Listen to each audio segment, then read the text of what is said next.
He didn't deny God. He redefined God so completely that his own community excommunicated him at age 23 and never took it back. In 17th century Amsterdam, in a city that was considered one of the most tolerant in the world, at the time a young lens grinder, published ideas so threatening to the religious establishment that he was issued one of the harshest excommunication decrees in Jewish history. No one was to speak to him. No one was to read his writing. No one was to come within 4 cubits of his presence. The decree used language so severe that historians still debate exactly what he did to earn it. What he did was think, carefully, rigorously, and without stopping where the authorities told him to stop. His name was Baruch Spinoza, and the idea that got him expelled is the same idea that 300 years later Einstein called his personal belief that Goethe said shaped his entire worldview, and that neuroscientists and physicists keep rediscovering in different language every few decades without always knowing where it came from. The problem Spinoza was working inside was one that had paralyzed religious philosophy for centuries. If God created the universe, where does God end and the universe begin? If God is everywhere, what separates the divine from ordinary matter? If God is all-powerful and all-knowing, why does the world contain suffering, chaos, and apparent indifference to human pain? Theologians answered these questions with mystery. God is beyond human comprehension. Don't ask, trust.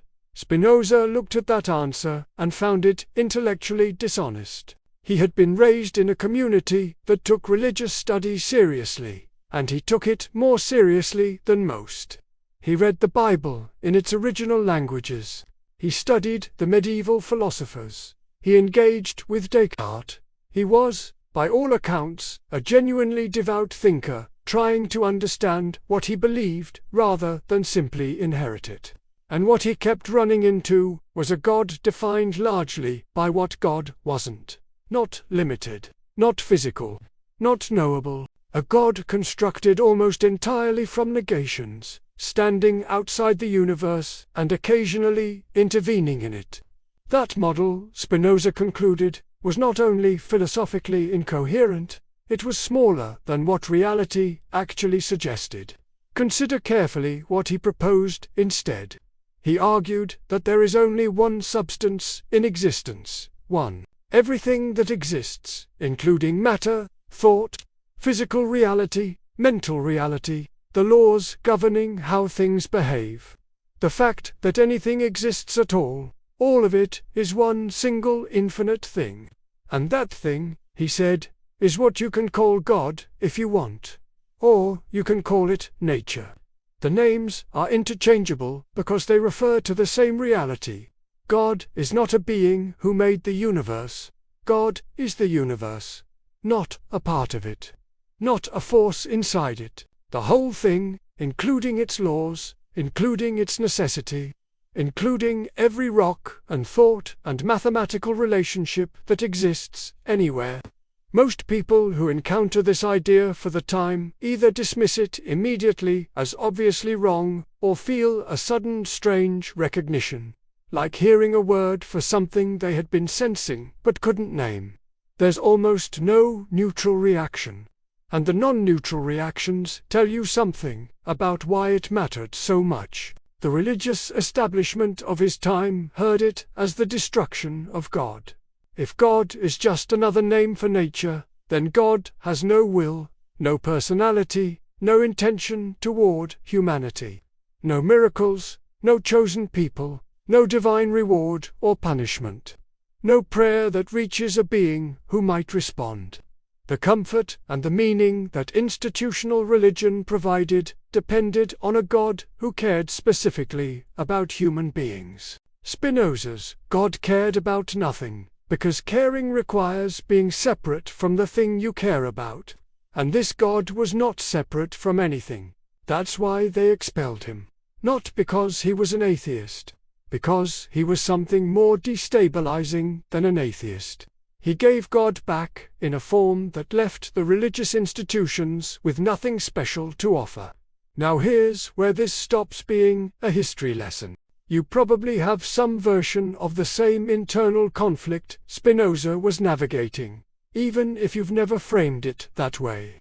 On one side, the traditional religious picture, a personal God who knows your name, has a plan for your life, and responds to your specific situation.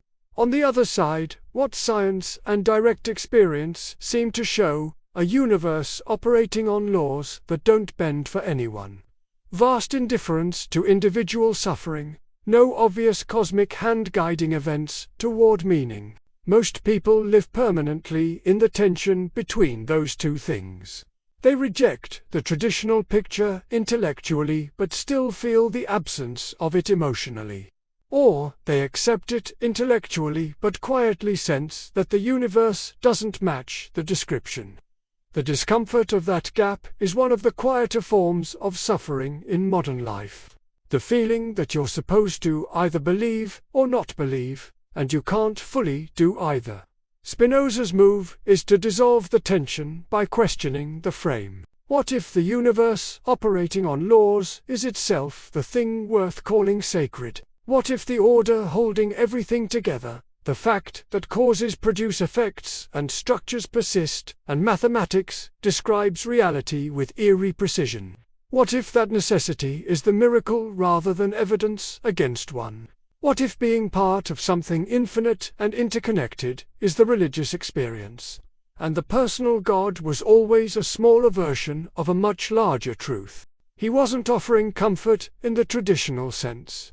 He was offering something he considered more durable, an accurate description of what is actually there, because he believed that understanding the true nature of reality, however impersonal it seemed, produced a deeper and more stable peace than a belief that could be shaken by suffering or evidence.